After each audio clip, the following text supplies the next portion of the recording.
धन गुरु नानक, धन बाबा नंद सिंह जी। जन्म साखी बाबा नंद सिंह जी की। संत कैसा हो?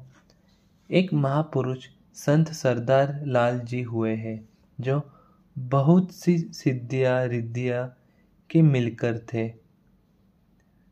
और गजन सिंह वाले का वासी सरदार लाभ सिंह, उसके घर संतान नहीं थी। उसने संत सरदार लाल जी को शोभा सुनी हुई थी। केवल सुनी ही नहीं, बल्कि आंखों देखी थी। जैसे एक बार संतों के डेरे पर सेवा चल रही थी और काफी लोग वहां सेवा कर रहे थे। संतों ने 3-4 लोगों को बुलाया कि जाओ गांव में कढ़ा प्रसाद बना कर लाओ। संगतों को प्रसाद खिलाया। वचन मानकर 3-4 लोग गांव चले गए और वहां जाकर काफी मात्रा में प्रसाद तैयार करके संतों की ओर चल पड़े। रास्ते में आपस में कहने लगे कि भाई, वह संगत बहुत है और प्रसाद थोड़ा है। हमें संतों ने बांटने के लिए लगा देना है। खत्म हो गया तो हमें खाने को नहीं मिलना। क्यों न हो हम यही ही तसल्ली से खा ले। यह विचार सुनकर जब खाने लगे और अभी तैयारी ही कर रहे थे, तो अचानक गरज कर आवाज आई, ओ, यह क्या करने लगे हो? खबरदार, अगर प्रसाद खाया।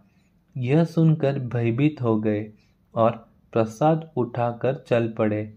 जब पहुंचे तो संतों ने इनको कहा कि एक तरफ बैठ जाओ। बैठ गए। कहा कि इनको पहले तमन्ना से प्रसाद खिलाओ और फिर बाकी संगत को दो। सो ऐसा ही किया और बाद में संगत को बांटा और तब इनको बुलाया और कहा, जाओ अब प्रसाद देखो। जाकर देखा तो क्या है कि जितना लेकर आए थे उतना का उतना ही पड़ा है। सो ऐसी ऐसी करामातें इन संतों में थी। इसी करामात को देखकर सुनकर इन संतों के चरणों में हाजिर हुआ और प्रार्थना की, जी कृपा करो, मेरे घर संतान नहीं है। प्रार्थना सुनकर कहने लगे कि पुत्र तो हो जाएगा, पर एक शर्त है कि हमारी सेवा करनी पड़ेगी। जी आज्ञा दो। कहा, एक नया गड्ढा, नए बोले की जोड़ी और गेहूं के साथ भरकर हमें दे जाना, जो तुम पर कृपा हो जाएगी। सो कुछ समय पश्चात इसके घर पुत्र तो हो गया, पर जो कुछ संतों ने कहा था वह कुछ देने को समर्थ नहीं थे। चाहे उसी समय सद्वचन तो कर दिए थे, क्योंकि लालसा थी। और कहा, गो बनावे जो भावे गिल ही हो। वह संतों के पास गया, जाकर धन्यवाद भी किया और मजबूरी भी बताई कि मेरे प्रार्थना है कि मैंने जो वचन किया था वह पूरा नहीं कर सकता। पर संत तो गुस्से में आ गए और कहने लगे, जा भाग जा।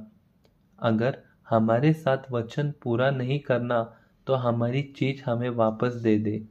बहुत मिन्नती की, पर कहा वह तो माने ही नहीं। जब वह घर आया तो क्या देखा कि वह लड़का मर गया है। बहुत उदास हो गया। कोई पेश न गई। सो हर समय उदास उदास ही घूमता फिरता रहता था। कुछ समय पश्चात बाबा नंद सिंह जी गजन सिंह वाले गए और बाहर डेरा लगाया।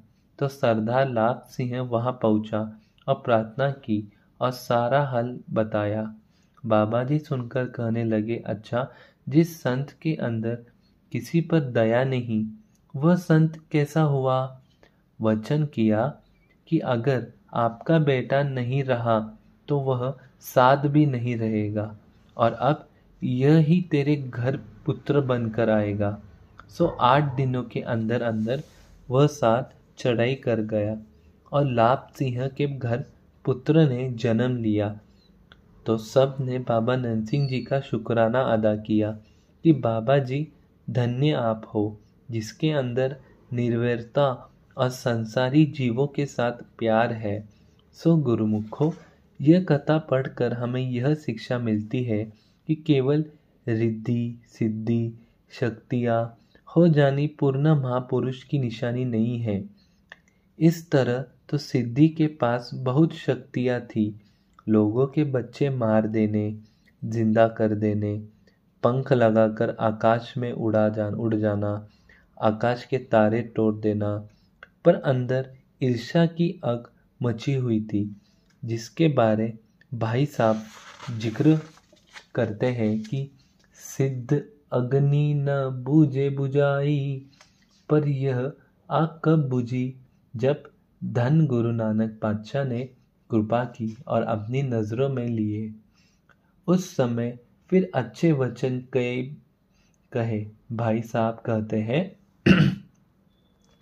सिद्धि बोलनी शुभ वचन, धन नानक तेरी बड़ कमाई। अब आँख खुली कि कमाई क्या होती है। हम तो अब तक अपने आप को ही सब कुछ समझ बैठे हैं। यह अंधेरा आज भी कई को है। आज भी तो कई संत पहले इंतज़ार करते रहते कि लोग हमें बाबा नरसिंह जी का रूप कहेंगे, पर जब कहीं से भी कोई आवाज़ न आई और अगल भाग सम्मित दिखने लगा, तो फिर अपने आप ही स्वयं को बाबा नरसिंह जी का रूप कहने लगे।